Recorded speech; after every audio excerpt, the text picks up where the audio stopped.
Hello friends, welcome है आपका अपने यूट्यूब चैनल ब्रिलियंट शिक्षा बाय अनीता चंद्रा में। तो दोस्तों, आप लोग बहुत बेसब्री से इंतज़ार कर रहे थे कि जो 10th क्लास का रिज़ल्ट है वो किस तरह से बनाया जाएगा। जैसे कि लास्ट वीडियो में मैंने आपको इन्फॉर्मेशन दी थी, तो वो इन्फॉर्मेशन करेक्ट हो गई है। तो अब जो है सीबीएसई का एक नोटिफिकेशन आ चुका है।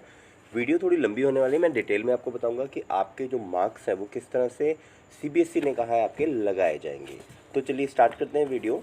वीडियो है सीबीएसई का ये सर्कुलर है जो कि डेटेड 1/5/2021 मतलब 1 मई 2021 को नया सर्कुलर आया, नोटिफिकेशन है। Policy for tabulation of marks for class 10th board exam for 2021 based on the internal assessment conducted bye schools. तो देखिए, वेरी इंपॉर्टेंट, यहाँ से हेडिंग से पता लग जाता है नोटिफिकेशन किस चीज़ के लिए है कि आपके जो मार्क्स आएंगे वो किस बेस पर रहेंगे, वो इंटरनल जो असेसमेंट है वो किस तरह से जो स्कूल है कंडक्ट करेगा। तो चलिए इसमें थोड़ा सा बैकग्राउंड है, बैकग्राउंड बता देते हैं। मैं यहाँ पर ये पूरा मैं पढ़ूंगा नहीं, बैकग्राउंड में ये बता रहा है कि किस वजह से जो है इंटरनल असेसमेंट की ज़रूरत पड़ी है। क्योंकि आपके जो 4 मई से लेकर 7 जून 2021 तक जो आपके एग्ज़ाम होने वाले थे वो आपके जो है वो कैंसिल हो गए हैं ड्यू टू द कोविड। तो इस वजह से जो है आपके जो पासिंग मार्क्स रहेंगे या जो भी आपके मार्क्स रहेंगे वो मार्क्स आपके इंटरनल असेसमेंट के बेस पर लगाए जाएंगे। दूसरी चीज़, अगर कोई बच्चा उन मार्क्स से सेटिस्फाइड नहीं होता है तो आप लोग क्या कर सकते हैं, आप उसे रिज़ल्ट को रिव्यू करने के लिए आप एप्लीकेशन दे सकते हैं, जिसमें आपके पास क्या रहेगा, एक राइट रहेगा कि आपका एग्ज़ाम दोबारा लिया जाए ऑफलाइन। तो चैलेंज बिफोर अस, तो क्या क्या चैलेंजेस थे, तो देखिए सबसे पहले वो बोल रहे हैं जो है सीबीएसई और जो टीचर्स हैं दोनों को पेंडेमिक सिचुएशन में किस तरह से बड़ा मुश्किल है, किस तरह से जो है मार्क्स देने हैं, तो वो सारी चीज़ों के बारे में वो बात कर रहे हैं। तो क्या क्या चैलेंजेस पेरेंट्स के लिए, टीचर्स के लिए, स्टूडेंट्स के लिए और सीबीएसई के लिए, वो चैलेंजेस की बात कर रहे हैं। नेक्स्ट बात करते हैं ऑब्जेक्टिव ऑफ पॉलिसी। अब ये जो पॉलिसी बनाई गई है आपके मार्क्स देने के लिए, इसका ऑब्जेक्टिव क्या है, इसको थोड़ा सा पढ़ लेते हैं। कहते हैं developing N unbiased and transparent academic record based on realistic evolution of academic performance of the student is the important objective before all of us. तो देखिए, आपके जो मार्क्स हैं वो एक सबसे पहली चीज़ अनबायस्ड रहें, ट्रांसपेरेंट रहें। तो ये एक सबसे बड़ा ऑब्जेक्टिव है इस पॉलिसी का। तो उसके बाद वो बोल रहे हैं फेयरनेस, फ्लेक्सिबिलिटी, वैलिडिटी, ये सारी चीज़ें हैं एवल्यूशन में उन्होंने फॉलो करने के लिए कहा है सीबीएसई ने। अब यहाँ से देखिए वेरी इंपॉर्टेंट बात स्टार्ट होती है, procedure for assessment of student. अब प्रोसेस क्या रहेगा, किस तरह से आपकी असेसमेंट लगाई जाएगी। चलिए पॉइंट नंबर 4 पढ़ते हैं। The student will be assessed out of maximum 100 marks for each subject as per the policy of the board. 20 marks for are of internal assessment and 80 marks are for the year and board examination. तो देखिए वही जैसा हर बार होता है, आपका 20 mark की internal assessment और 80 marks के जो आपके जो मार्क्स रहेंगे बोर्ड एग्ज़ाम हुआ करते थे उसके बेस पे रहेंगे। और उसके बाद वो 5th पॉइंट में हमें बोल रहे हैं कि 11 जून तक जो आपके इंटरनल असेसमेंट है स्कूल्स ने आपके रिकॉर्ड कर दिए, मतलब 20 मार्क्स जो है स्कूल की तरफ से आपके लगा के भेज दिए गए। अब 6 point, due to cancellation of the board exams the assessment of 80 marks will be done by the school. तो सबसे इंपॉर्टेंट पॉइंट, देखिए लास्ट वीडियो में भी हमने यही कहा था कि जो 80 मार्क्स रहेंगे आपके इंटरनल असेसमेंट वो भी आपका स्कूल लगाएगा। तो इसमें 5th में आपके 6 पॉइंट में फर्स्ट पॉइंट बोल रहे हैं, based on the marks scored by the candidate in different test exams conducted by the school during the year end. देखिए अब वो जो 80 मार्क्स आपके स्कूल ने लगाने हैं, तो सीबीएसई ने अब आपको साफ साफ बोल दिया है स्कूल्स को कि आपके जो 80 मार्क्स रहेंगे वो आपके जो डिफरेंट टेस्ट हुए हैं, डिफरेंट एग्ज़ाम्स हुए हैं, उनके बेस पर आपके 80 मार्क्स लगाए जाएंगे। B point, the marks should be in consonance with the test performance of the school in class 10th board exam. तो आपके जो मार्क्स रहेंगे वो आपके जो भी स्कूल ने जो आपके टेस्ट लिए हैं, पास परफॉर्मेंस आपकी रही है, उसके बेस पे रहेंगे। अब नेक्स्ट पॉइंट की बात करते हैं, कॉन्स्टिट्यूशन ऑफ रिजल्ट कमेटी। अब यहाँ पर एक इंपॉर्टेंट बात सीबीएसई क्या बोल रहा है, इसमें एक इन्होंने एनेक्सर 1 दिया है। तो इसमें क्या बोल रहे हैं, वो बोल रहे हैं कि एक कमेटी जो है वो फॉर्म करनी है जिसमें आपके 7 टीचर्स होने चाहिए, स्कूल प्रिंसिपल होना चाहिए और नियर बाय स्कूल से को ऑप्टेड जो हैं कुछ 2 या 3 मेंबर वो लोग ले सकते हैं। तो इसमें वेरी वेरी इंपॉर्टेंट जो है बात यहाँ पे निकल के आ रही है कि एक कमेटी आपके लिए कंस्टिट्यूट की जाएगी, कमेटी बनाई जाएगी 7 सब्जेक्ट टीचर्स की, जिसमें से नियर बाय स्कूल के भी जो है टीचर्स रहेंगे और एक प्रिंसिपल रहेगा। और फिर ये जो है मिलकर के क्या करेंगे, आपका एग्ज़ाम का जो रिज़ल्ट है वो आपका बनाया जाएगा। अब रिज़ल्ट को किस तरह से बनाया जाएगा वो देख लेते हैं।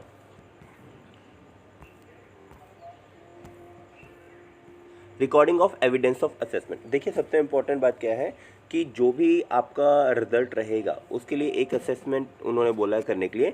The evidence toward the performance of the student in the internal test और exam conducted by the school should be documented student wise and maintained in a secure manner. These documents may be called upon the subsequent verification as per the instruction of the board. तो देखिए अब जो भी आपके teacher आपके marks लगाएंगे तो उसके लिए उनको रिकॉर्ड रखना है, क्योंकि सीबीएसई जो है कभी भी आपके रिकॉर्ड को मंगवा सकता है कि इनके बच्चों के जो मार्क्स लगे हैं वो किस बेस पर लगे हैं.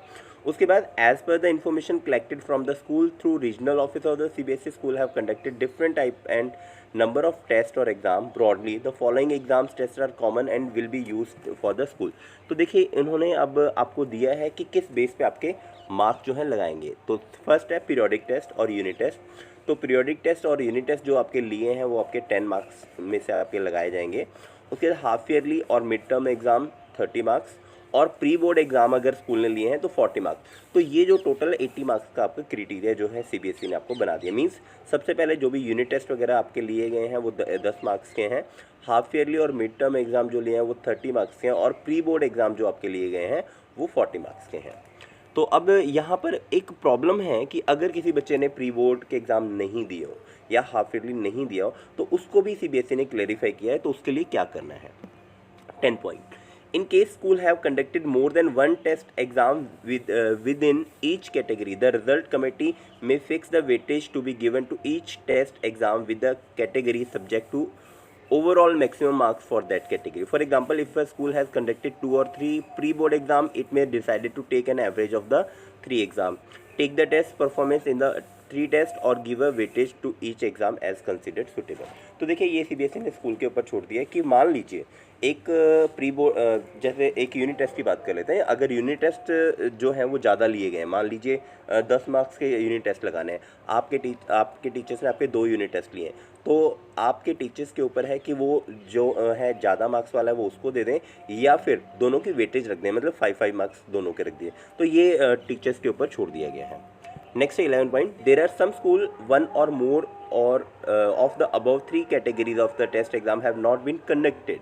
अब देखिए यहाँ पर हो सकता है कि आप किसी वजह से टेस्ट ना दे पाए या स्कूल ने टेस्ट नहीं दिया हो, तो उसके लिए क्या करना है. Further there may be difference in terms of the mode of the conduct of the examination online और offline also. It is possible that some of the student may not have appeared in any of the some of the examination conducted by the school. तो हो सकता है कि बच्चों ने exam नहीं दिया. तो उसके लिए देखिए क्या बोल रहे हैं CBSE. 12 point. In all the above cases, the result committee constituted by the school will have to address these challenges based on the analysis and study of the situation prevailing in the school and thereafter drew up a criteria for the assessment of 80 marks. तो इस condition में जो committee बनाई गई है वो अपना decision लेगी अपने मतलब अपने हिसाब से. वो जो है एक क्राइटेरिया बनाएगी किस हिसाब से आपके 80 मार्क्स लगाए जाएंगे. The aim should be cover as broad as a range of assessment objective as possible. The rationale for the criteria should be well thought out objective and should be documented in the form of rationale document. तो इसमें एक annexure दिया हुआ है, annexure 2, तो उसके हिसाब से वो जो है रिजल्ट जो आपका बनेगा.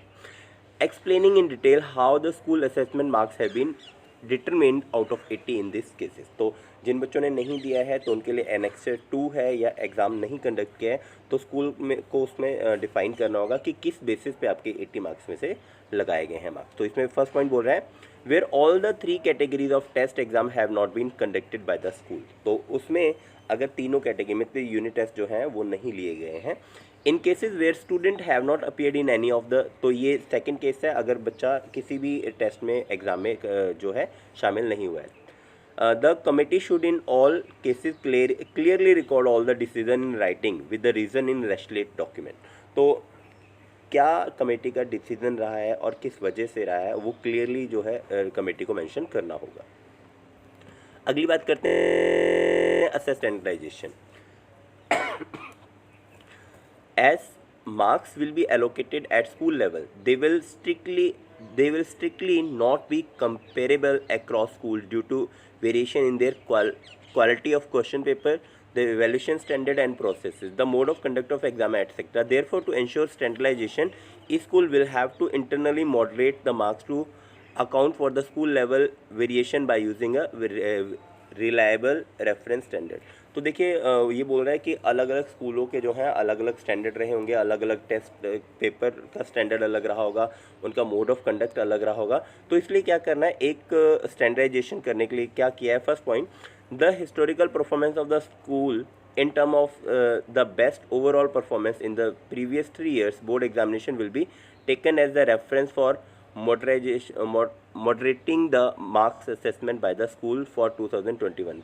अब देखिए जो पिछले 3 साल का जो आपके स्कूल का रिकॉर्ड रहा होगा उसके हिसाब से भी आपके जो स्कूल के जो है मार्क्स वो जो लगाए जाएंगे। बाकी आप इससे डिटेल में पढ़ सकते हैं।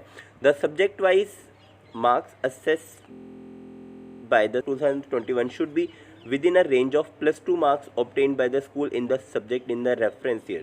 तो अगर आप कोई रेफरेंस ले लेते हैं, रेफरेंस ईयर देखिए फॉर एग्जांपल मान लीजिए 2019 को रेफरेंस ईयर बना रहे हैं, 2018 को बना रहे हैं क्योंकि 19 का रिजल्ट आपका आ चुका होगा और 18 का 2018 को रेफरेंस मार्क्स बना रहे हैं, तो जो आपका रिजल्ट रहेगा वो या तो उससे 2 मार्क्स ऐड रहेगा या 2 मार्क्स कम रहेगा, मतलब ऊपर नीचे रहेगा 2 मार्क्स, उससे ज़्यादा डिफरेंस नहीं आना चाहिए। In the subject in the reference year, however, the overall average marks for the school assessment in the 21 for all the 5 main subjects should not exceed the overall average marks obtained by the school in the reference year। तो उस साल के हिसाब से जो 5 जो main subject हैं आपके उसमें एवरेज से ज़्यादा मार्क्स नहीं आने चाहिए। C point, in case data for a school for only 2 years is available, then the best performance out of the 2 year will be taken। In case data is available only for 1 year, the same will be taken। तो अगर किसी school का 2 साल का reference 2 साल का ही record है तो उसके हिसाब से वो मार्क्स लगाएंगे। डी पॉइंट है, marks obtained by the students of the school in the subject in a previous board exams have been taken for a purpose of internal moderation, as this is based on own performance of the school and thus a reasonably reliable, unbiased and for reference standard. तो देखिए ये सिर्फ आपको references के लिए बता रहा है कि क्या क्या रेफरेंसेस रहेंगी, किस हिसाब से आपके जो हैं मार्क्स आएंगे। The above has been done keeping in mind that the school principal and teachers are best placed to assess the student based on the performance of the student in the internal exam or internal test। तो ये वो बता रहा है कि आपको क्यों ऐसा दिया गया है, क्योंकि प्रिंसिपल और जो टीचर्स हैं वो बच्चों को बेस्ट असेस कर सकते हैं। उसके बाद safe keeping of record, all the school will seal the record of the student along with the rationally document under the signature of all the members। तो ये आपके मतलब की बात नहीं है, ये आपके स्कूल लेवल की बात है। Verification of the record by CBSE, तो इसमें वो बोल रहा है कि आपके जो सीबीएसई है वो कभी भी आपका रिकॉर्ड मंगा के उसको चेक कर सकता है, उसको वेरीफाई कर सकता है किस बेस पे आपके जो मार्क्स लगाए गए हैं। एक्शन अगेंस्ट नॉन कम्प्लायंसेज, ये भी आपके मतलब की बात नहीं, इसको छोड़ देते हैं अभी। Data once uploaded will be final. अब देखिए वेरी इंपॉर्टेंट बात हो रही है, जो स्कूल एक बार मार्क्स आपके लगा के दे देगा वो फाइनल होगा। अगर आप इससे सेटिस्फाइड नहीं है तो आप इसके लिए दोबारा से रिव्यू करने के लिए रिजल्ट को एप्लीकेशन दे सकते हैं। Candidate not appeared in any assessment, तो ये इंपॉर्टेंट उन बच्चों के लिए है, बहुत बच्चों की क्वारीज ये मुझे पता है वीडियो सुनने के बाद में रहेंगी कि अब वो किसी एग्जाम में अपीयर नहीं हुए, तो उन केसेस में देखिए क्या सीबीएसई ने कहा है। If any student has not appeared in any of the assessment conducted by the school may conduct an offline, online or a telephonic 1-to-1 assessment and record documentary evidence to clarify the recommendation. तो यहाँ पर CBSE बोल रहा है कि उन बच्चों का या तो टेलीफोनिकली या ऑनलाइन या ऑफलाइन किसी भी तरह जैसे स्कूल सुटेबल समझे तो वो एक रिकॉर्ड रखने के लिए उनका टेस्ट ले सकता है। तो बी रेडी, ऐसा हो सकता है आप लोगों के साथ। कैंडिडेट विद बेंचमार्क्स डिसेबिलिटीज़, अब ये उन बच्चों के लिए जो डिसेबल हैं, जो स्पेशल चाइल्ड हैं। If any student with benchmark disability has not appeared in any of the assessment conducted by the school may considered other activities such as portfolio, presentation, project, quiz, oral test. तो इन ऐसे बच्चों का test लेने की ज़रूरत नहीं है, जो भी स्पेशल चाइल्ड हैं तो उनके लिए उनका पोर्टफोलियो, उनकी प्रेजेंटेशन, उनके प्रोजेक्ट वगैरह से ही उनको मार्क्स दिए जाएंगे। Result of more than 5 subject, अब देखिए कुछ बच्चों ने हो सकता है एडिशनल सब्जेक्ट लिया हो तो उसके लिए क्या उन्होंने कंडीशन रखी है।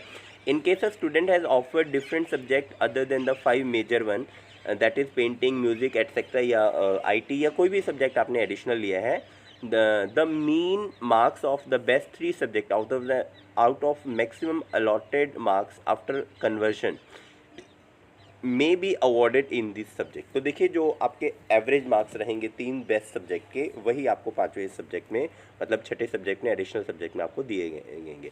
उसके लिए एडिशन जो पेज नंबर 169 ऑफ 172 आप लोग पढ़ सकते हैं, CBSE ने दिया हुआ है। उसके बाद बात करते हैं ग्रेस मार्क बाय CBSE। बोल रहे CBSE will compute the result based on the uploaded theory and internal assessment marks. As time of computation of result, board's policy of awarding grace marks will also be applied to these candidates who do not meet the qualifying criteria. अब देखिए CBSE ने ये भी कहा है कि जिन बच्चों को वो पास नहीं होंगे उनको CBSE जो पहले से ग्रेस मार्क्स देती आई है वो ग्रेस मार्क्स CBSE अपनी तरफ से देगी। Board policy of qualifying class 10th exam, तो इसके लिए in case after completion of the grace marks policy by the board, any student is not able to meet the qualifying criteria, she will be placed in essential reappear or compartment category. तो जो बच्चे फिर भी पास नहीं होंगे उनको compartment CBSE की तरफ से दी जाएगी। तो इसका मतलब CBSE ने लेटर में जो कहा है वो ये क्लियर है कि अगर आपका स्कूल आपको पास नहीं करता है, आपने टेस्ट नहीं दिए हैं और टेस्ट कंडक्ट कराने के बाद भी आप लोग पास नहीं होते हैं और फिर भी उसके बाद CBSE जो है आपको ग्रेस मार्क्स देगा, अगर ग्रेस मार्क्स में भी आप पास नहीं होते हैं तो आपको कंपार्टमेंट कैटेगरी में रखा जाएगा और रिपेयर। उसके बाद कंडक्ट ऑफ कंपार्टमेंट एग्जाम, तो कंपार्टमेंट एग्जाम्स कब होंगे उसके बारे में भी CBSE ने बताया है।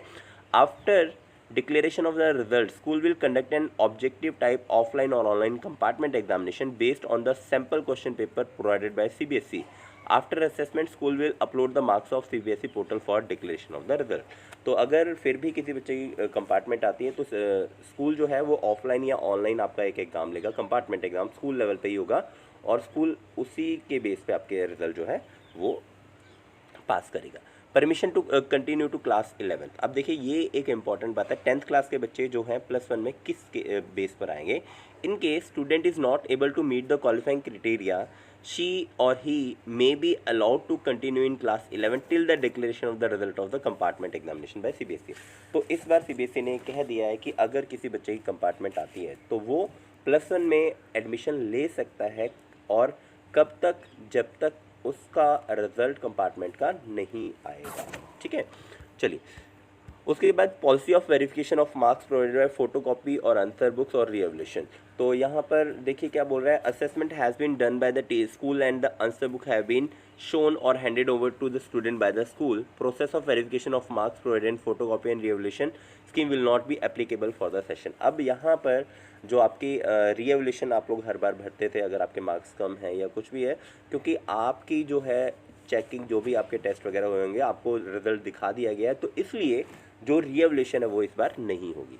मैथमेटिक्स बेसिक और class 10th versus mathematics in class +1। अब देखिए उन बच्चों के लिए वेरी स्पेशल है जिन्होंने 10th क्लास में बेसिक मैथ लिया था, स्टैंडर्ड मैथ नहीं लिया था, और वो चाहते हैं +1 में मैथ लेना। तो उनके लिए CBSE ने कहा है in continuation to the circular number code, ये उनका नाम दिया, available at this exemption has again been extended to